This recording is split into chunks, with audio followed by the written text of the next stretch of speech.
chipping all this lot. Well, cutting branches down so I can chip it. Yeah, I've got halfway through so far. A bit more over there to drag up to do, but yeah.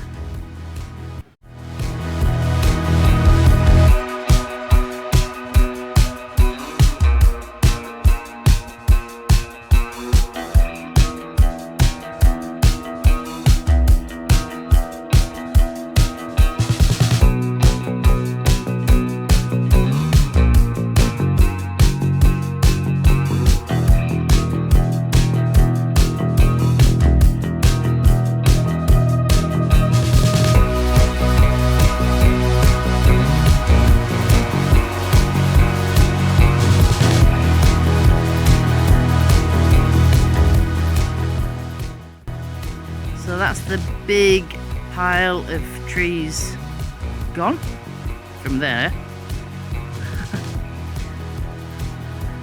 And that's now my pile to chip.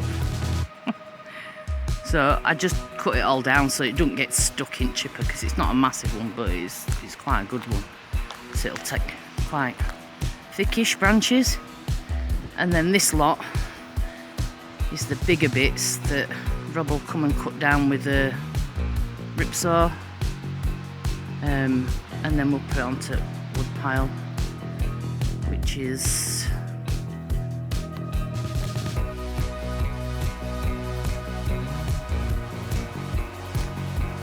just got all branches off them at the side as well.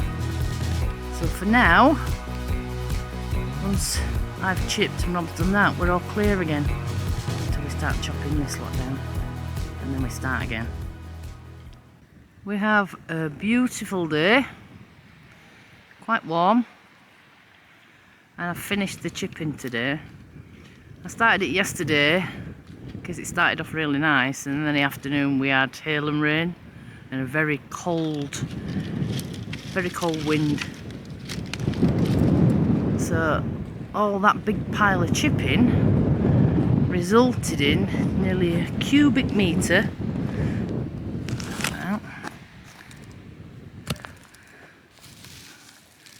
of wood chip. So I think some of this might be going on to strawberries, and we'll see where we can use all the rest. Yeah, marvellous. So all that big pile of trees that came down and everything, this is all the branches and things up to I think it's an inch, went through chipper, and then that's all there to cut up and go on wood pile and season, like I said before. And the only bits we had to burn then is the pine branches, and that's the bark that won't go through chipper off the burnt trees, so we just have to reburn that. But that's it, so not too bad. We've got a lot we can reuse out of those trees, so good job. The first bit of heat we've had from the sun in ages, and these three are all laid in shade. And me and Rob are just basking in the sun.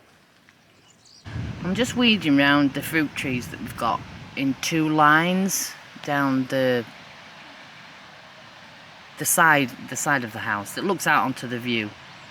And basically I'm putting these pads on because to keep the weeds off. I've got a few with them down at bottom and they've got them on. I'm just putting stones around it, and then I'm just filling it with wood chip, just leaving the ring where the bottom of the tree is, so it's not touching it. Water can penetrate these pads, so it keeps the moisture in the ground underneath. So hopefully it'll do the job through summer. I've just got this one and another two to do on this row, but this is what they look like when they're done. So just leaving a little bit of a gap round the bottom of the bark, the bottom of the tree. But yeah, two things It should trap the moisture underneath, hopefully, and it will definitely stop me from strimming them, because I can go up to the stones then and I won't catch the trees, which is, yeah, a thing I do when I'm strimming. I get carried away and then I ring the bottom of the trees, so it'll stop me from doing that, so that's another bonus. Right, so I think we've had the last of the frosts. So I've taken all the bags that were protecting the citrus trees off, so it looks much better. So yeah, they're all out now. Some of them a bit worse for wear, but hopefully now the bags are off, they'll pick back up. So this morning I'm about to take down the rest of the mimosa that are growing around the back of the big rock and that are just obstructing the view slightly. We've done an awful lot, but there's these last few to do, and as you can see, a few low stumps to take out, but around the back of the rock there are quite a few more than it appears from the front of the rock. So those, I'll get most of those out today and dragged up and put into the wood pile. I'll show you how I get on later on.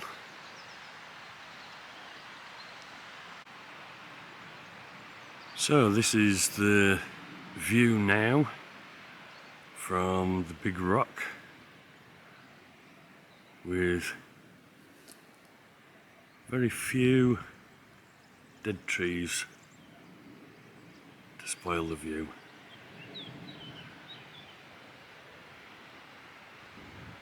So that's wonderful.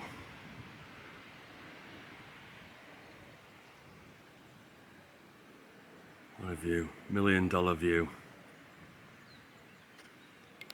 Rob's finished boarding this lot and I've filled it all. I'm just waiting for it to go off, and then tomorrow I will be sanding that lot and then that'll be done. And this bit's done. We just need to put some, it's fireproof expanding foam around the chimney, and then I can fill that bit and then get that all sanded, and then that's done.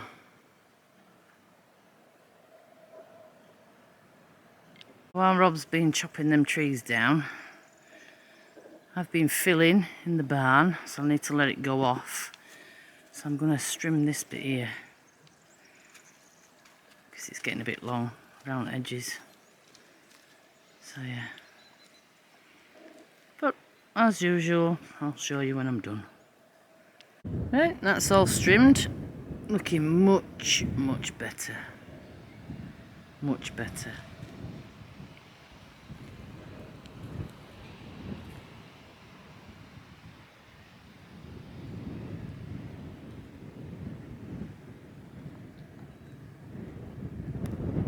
Lovely neighbour, Antonio, has given us all these pine saplings. Some more there, and a load of Cape gooseberries that have this little orange fruit that comes in this like a paper casing. So they'll be going up in the veggie patch. And then the pines, I'll show you. The pines I'm going to put along that line there. We'll keep them short, but as they grow, they'll give the coop and run some protection from the wind. And the dogs don't have access to this bit here, so if we do get any caterpillars coming down here on these pines that we're putting here, at least the dogs will be safe. So we've got these little pine trees in, And I don't know whether you'll be able to see, but there's a row that goes all the way up there and then bends slightly up at the top. So this should form a bit of shade in the evening for the chickens, hopefully, once they grow.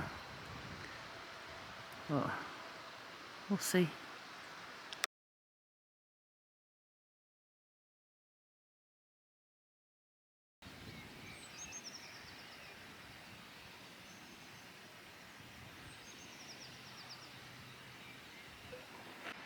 Some random wild animal has been here through night and deposited that right on the top of the sand pile. How it got its bum up there, I don't know. But looking at what were left of the prints, I think it might have been a fox. For the smaller trees, smaller diameter trunks, I've been using a reciprocating saw with just a straight blade, which worked really well. Now I've thinned a lot of those out, we're getting onto the bigger trees basically, and I've started using my little chainsaw.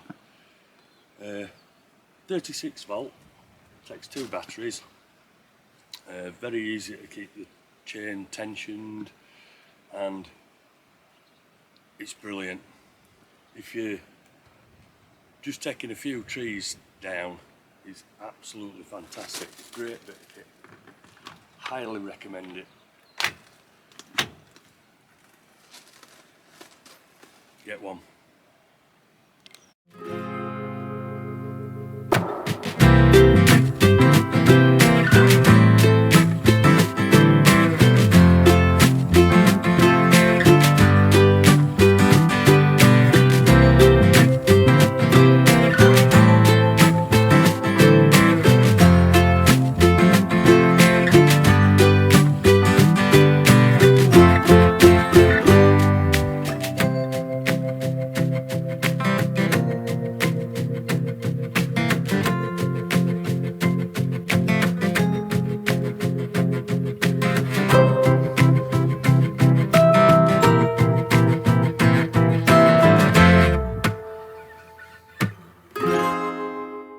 So it's a decent diameter trunk, solid oak, absolutely rock hard, nearly as big as my hand.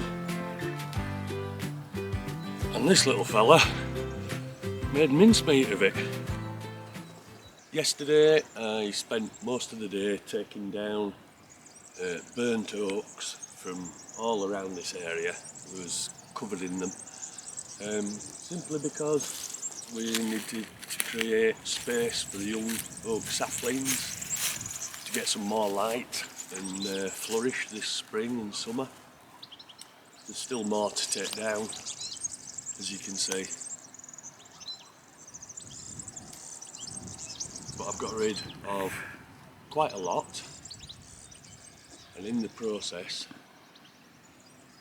exposed this great big rock behind us, which I'll show you now. So this is the big rock, as you can see, it's quite large. We're still to clear this area.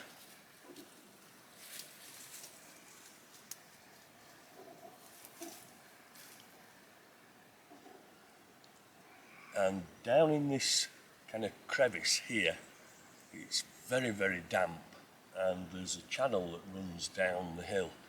So we think we might have a spring there, which we will explore when we clear this out as well.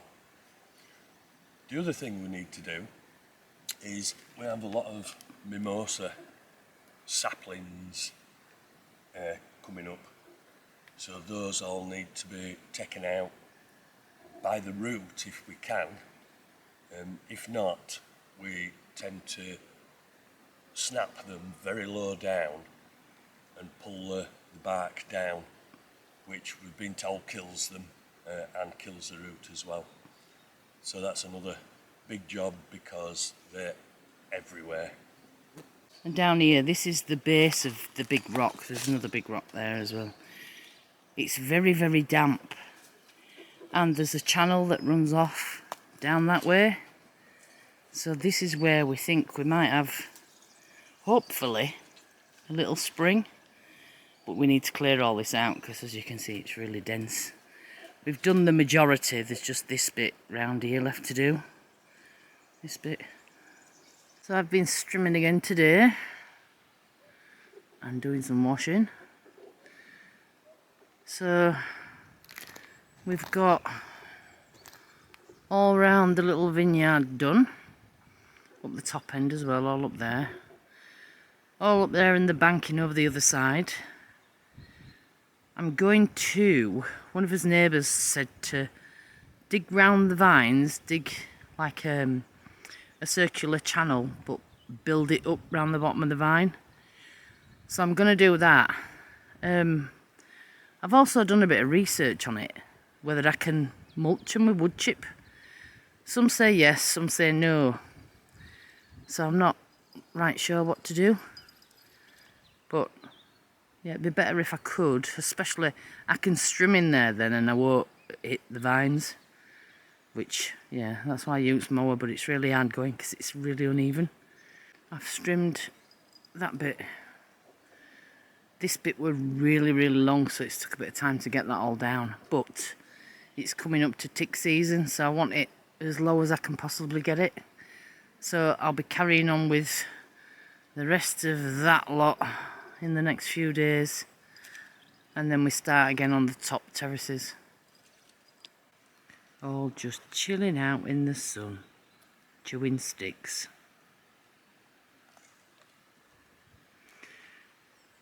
Alfie looks about the same size as the rest of them these days.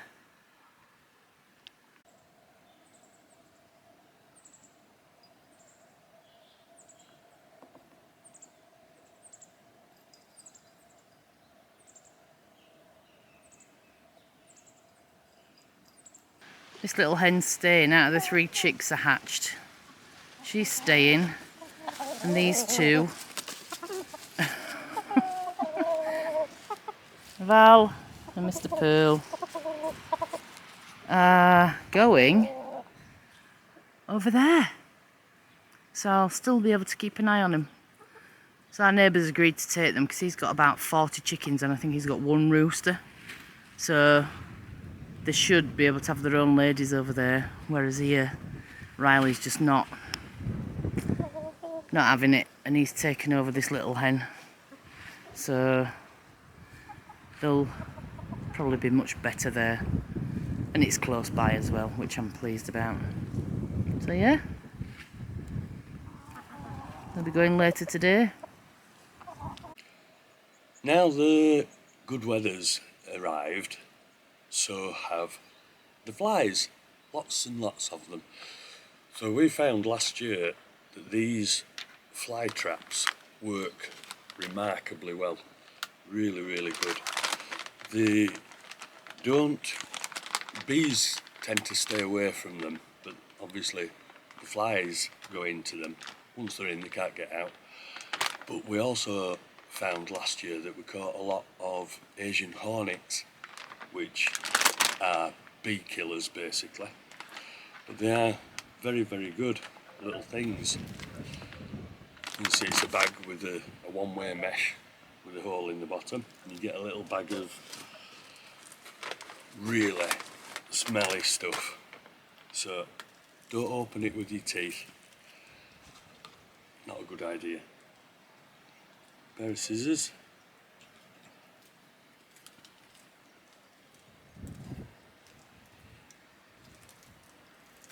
And that goes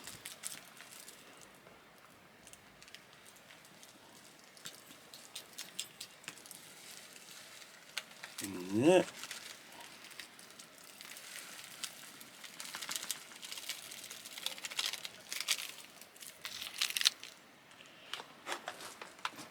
And then simply top it up with water. Yeah, Buddy smelt it.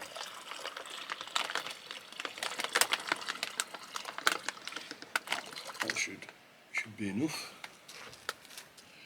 And then this top. Mind out the way, Buddy. clips on.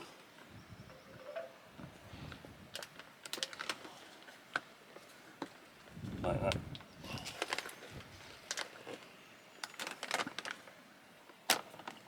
And that's it. I would recommend you don't sit downwind of this thing because they really do start to stink. So I shall go and hang it up.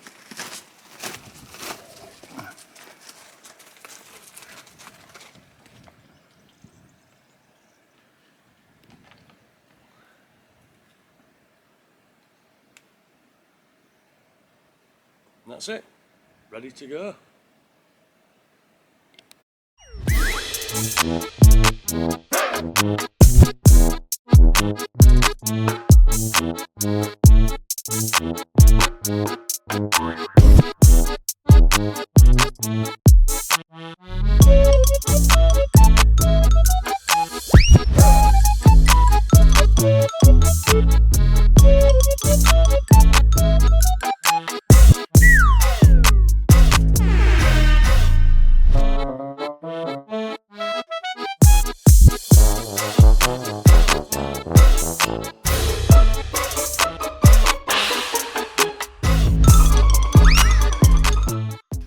Hola from very bright and sunny Portugal. Hello.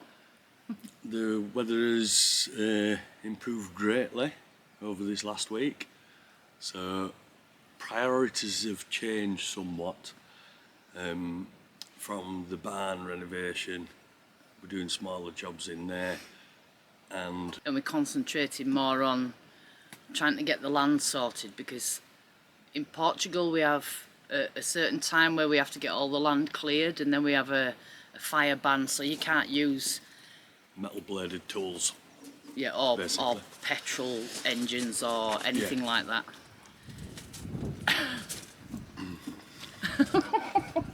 God. Hello, buddy. Always got to get in on it, haven't they? Yeah, so that's what we've been doing this week, and we'll continue to do that until everything's done. I think basically what we need to do, we've got to wait really for the window, but we want to get the kitchen in if we can. My daughter's coming at the end of April, so we want to try and get this room completely done by the end of April. And I think we do a little bit of rain, aren't we, in a week or so? A little bit, so we can go back in there then and carry on. Yeah. Yeah, little by little, everything's getting done.